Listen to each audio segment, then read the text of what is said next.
So this is Chimney Park.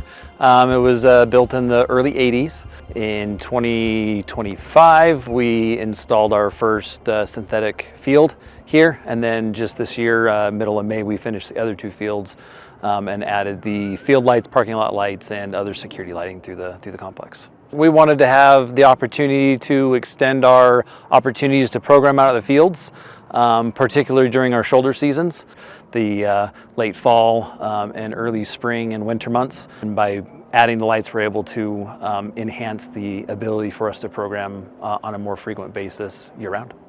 When we went shopping and looking around for lights, we wanted something that was going to give us the best lighting that we could get, that would give us remote access, that would give us a lot of control and have good coverage for the fields. Yeah, I think some of the factors that played into our decision in choosing Musco is, yes, past experience for sure. Warranty plays a big part in that, reliability.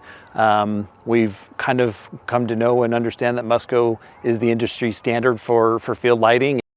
Yeah, so looking to try to get the dark sky certification, we held a public engagement with a lot of the neighbors around here. We had about 30-40 people show up to that. A lot of different topics of conversation came up, and one of those was the dark sky certification, and a few of the neighbors had asked if we had considered or looked at doing that, and we had told them that that was something that we would consider and do.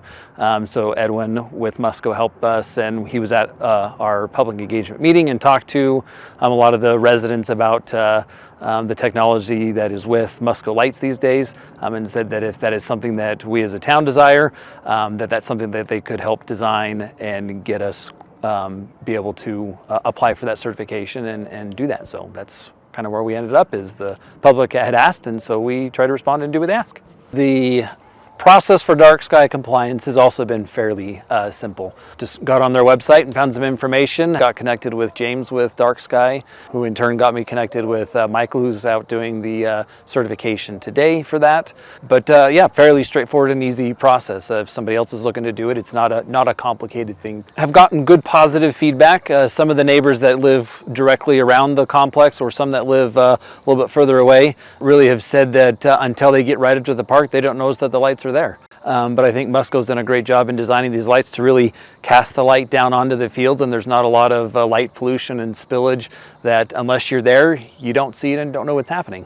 I see other complexes that I drive by, and from a great distance, you can see those lights. From here, you don't really see it. So, but I have nothing but high marks for Musco, for Edwin, and for everybody that's been involved in the project. Done a phenomenal job for us, and that speaks volumes to me.